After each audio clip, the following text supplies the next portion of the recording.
अररिया संग्राम थाना अंतर्गत गांव पिपरौलिया में एक थाने के चौकीदार जो हैं उनके 15 साल का बच्चा है, उसके गायब हो जाने की सूचना पुलिस स्टेशन को 15 तारीख को मिली थी और तुरंत इसमें पुलिस स्टेशन ने कार्रवाई करते हुए एफआईआर दर्ज की और अपहरण करने की ये एफआईआर दर्ज की गई थी। और तुरंत इस मामले को बहुत ही गंभीरता से लेते हुए एसडीपीओ झंझारपुर के नेतृत्व में विशेष टीम का गठन किया गया था और इस टीम ने लगातार 3-4 दिन अपना काम किया और कल इसमें जो वो बच्चा था उसका मृतक का जो शव है पुलिस ने बरामद किया है और साथ में इसमें 3 लोगों की गिरफ्तारी भी कर ली है। तीनों ने अपना अपराध स्वीकार किया है। तीनों को आज पुलिस के द्वारा जेल में भेजा जा रहा है। देखिए, इसमें जांच में ये पता चला है कि ये बच्चा 13 तारीख को गायब हुआ था। अररिया संग्राम थाने को सूचना मिली थी 15 तारीख को, जिसमें एफआईआर तुरंत दर्ज की गई थी और सभी जगह परिजनों से मिलके जो बच्चे को ढूंढने की कोशिश है वो पुलिस ने जारी कर दी थी। ये जो बच्चा है मृतक है, इसकी उम्र लगभग 15 साल बताई गई है। इसमें अगले दिन 16 तारीख को इंस्टाग्राम पे उस बच्चे की फोटो डाली गई जिसमें कुछ पैसों की मांग की गई। इस मामले को बहुत ही गंभीरता से लेते हुए तुरंत इंस्टाग्राम को हम लोगों ने कम्युनिकेट किया और उस प्रोफाइल का जो यूज़र है उसकी सारी डिटेल मांगी गई और जैसी पुलिस को 2 दिनों के अंदर ये जानकारी मिली तो पुलिस ने अपनी छापेमारी सब जगह चालू की और उसके आधार पे जो 2 लड़के हैं उनको अरेस्ट किया गया कल। एक का नाम है मोहम्मद फयाज और एक का नाम था मोहम्मद गुलनवाज। ये दोनों पिपरौलिया के ही रहने वाले हैं, उसी गांव के रहने वाले हैं। जो मृतक बच्चा है ये लोग उसके साथ खेलते भी थे क्योंकि सब एक ही मोहल्ले के हैं।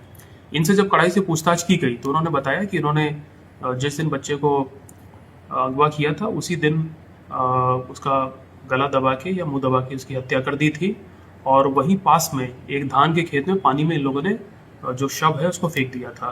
तो इनकी निशानदेही के आधार पे कल सुबह सुबह पुलिस ने शव को बरामद कर लिया और बरामद करने के बाद में जो शव है उसका पोस्टमार्टम कराया गया। घटनास्थल पे एफएसएल की टीम आई थी, डॉग स्क्वाड आई थी और हम सारे सीनियर अधिकारियों ने घटनास्थल को विजिट किया था।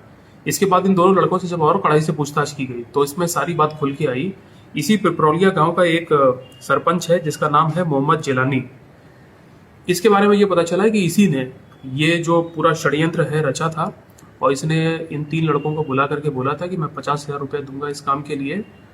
और ये तीनों लड़के खेलने के बहाने उस बच्चे को अपने साथ में ले गए और फिर मोहम्मद जिलानी पास में ही पिपरौलिया गांव में जहां धान का खेत है वहीं पास में एक अर्धनिर्मित मकान है, वहां पे इन लोगों ने बच्चे को रखा एक दिन और उसकी हत्या करने के बाद वहां से फेंक दिया।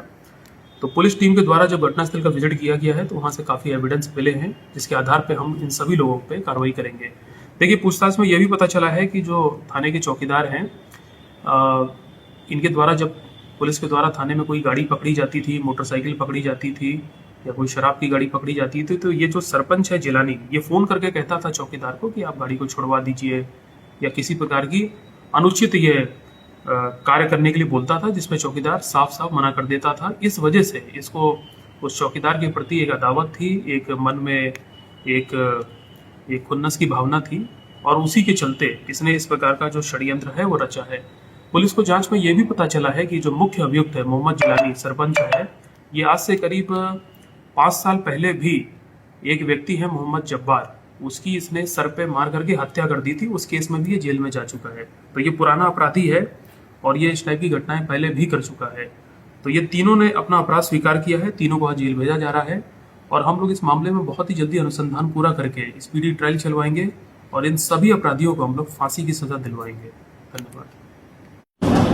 अगर आप लोग भी मधुबनी जिला या जयनगर से हैं तो जयनगर लाइव को ज़रूर सब्सक्राइब कीजिए क्योंकि ये छोटे बड़े हर न्यूज़ को कवर करते हैं। तो लाइक कीजिए, शेयर कीजिए, सब्सक्राइब कीजिए। Thank you.